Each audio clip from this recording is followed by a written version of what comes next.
Squiz Kids acknowledges the traditional owners of the lands on which we podcast, the Turrbal and Kombumerri people.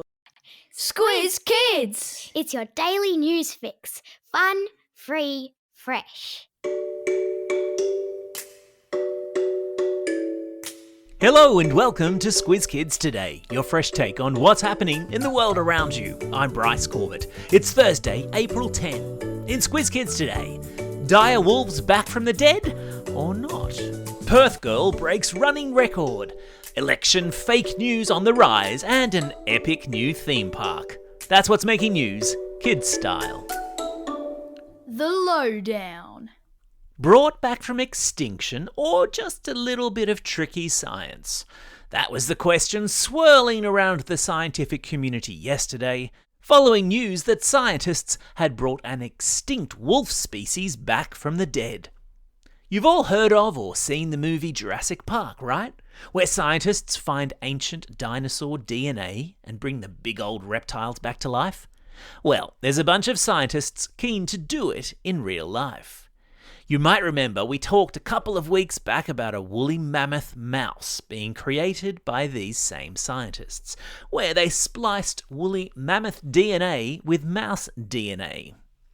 Well, they've gone and done it again by taking the DNA from an old tooth fossil belonging to a long-dead dire wolf and spliced it with the DNA of a common grey wolf to create an animal that looks very much like a dire wolf, which went extinct over 12,000 years ago.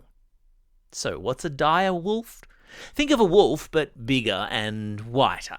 They're especially big in the TV series Game of Thrones.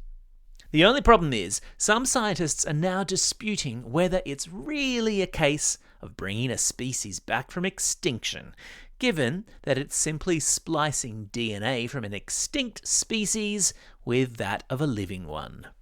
The company behind the dire wolf de-extinction is not perturbed and says that it now has plans to bring back the dodo and even the Tasmanian tiger. Watch this space.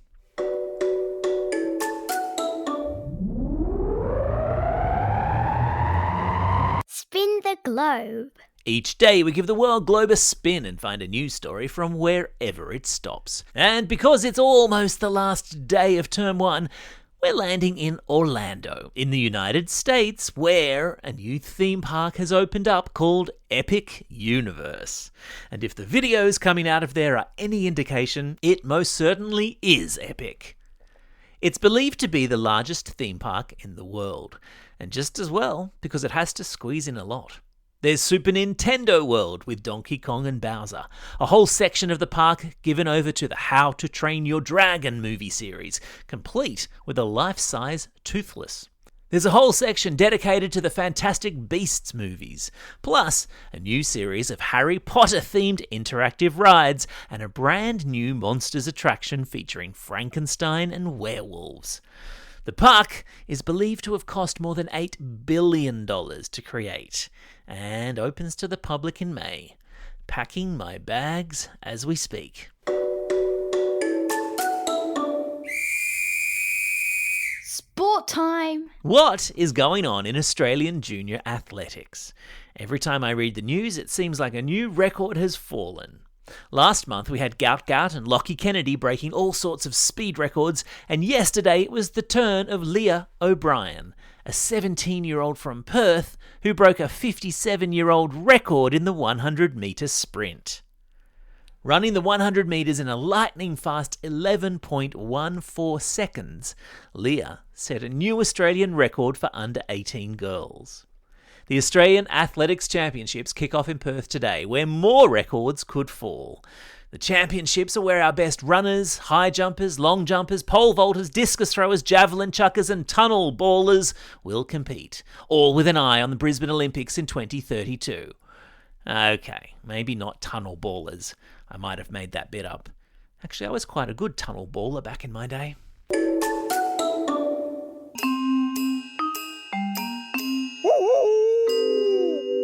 News hounds.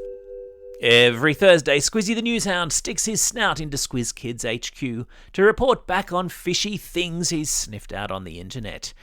And this week, His nose is sniffing all over the place as social media gets flooded with mis- and disinformation ahead of the Australian federal election. Fake news and deep fake videos and flat-out lies tend to spike whenever there's an election, as people try to influence the way we all vote.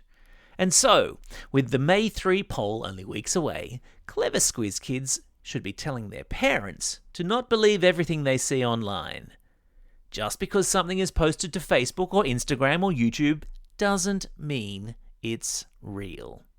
Even if it's a piece of information or a piece of content that we wildly agree with or hope to be true, we should always do as Squizzy tells us, and that is to stop, think, and check before believing everything we see online. And that, my friends, is especially important when it comes to deciding who to vote for.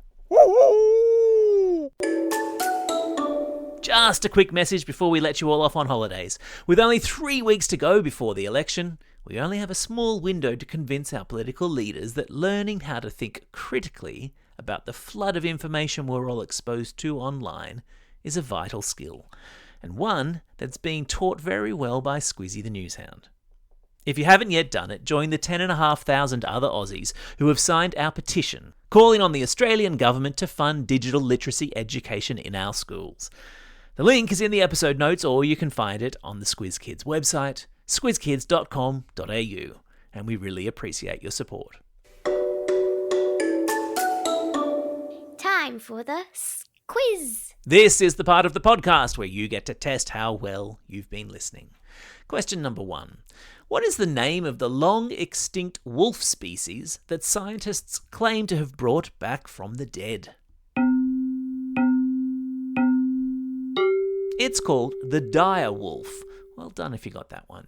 Question number 2. Superfast girl Leah O'Brien broke the under-18 girls sprinting record yesterday across a distance of how many metres? Yep, that's right. She was running in the 100 metres. Question number 3. Name the How to Train Your Dragon that's friends with Hiccup and is now one of the star attractions of a new theme park in the US. Of course, I'm talking about the adorable Toothless.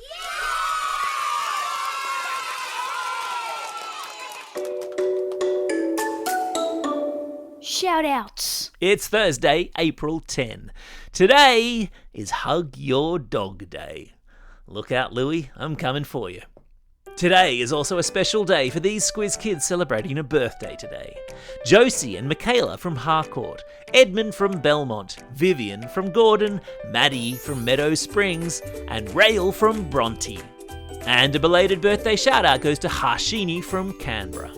And classroom shout-outs today go to Year 3S with Mrs. Stanson at MacArthur Anglican School in Cobbitty.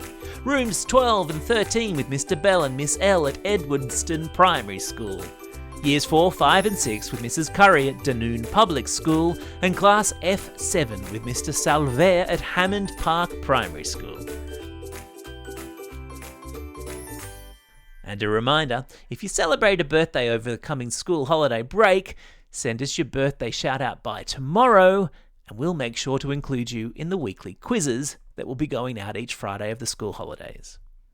Otherwise, if you've got a birthday coming up and you want a shout-out, or if you're after a classroom shout-out, drop us a line at squizkids@thesquiz.com.au or fill out the form on our website. Well, that's all we have time for. Thanks for listening to Squiz Kids today. We'll be back again tomorrow with the last daily podcast for the term. We're taking a 2-week break, but don't fret. We have a whole host of excellent Easter content planned for you during the break, including our famous Easter Joke-a-thon, our renowned bumper school holiday quizzes, and a whole lot more.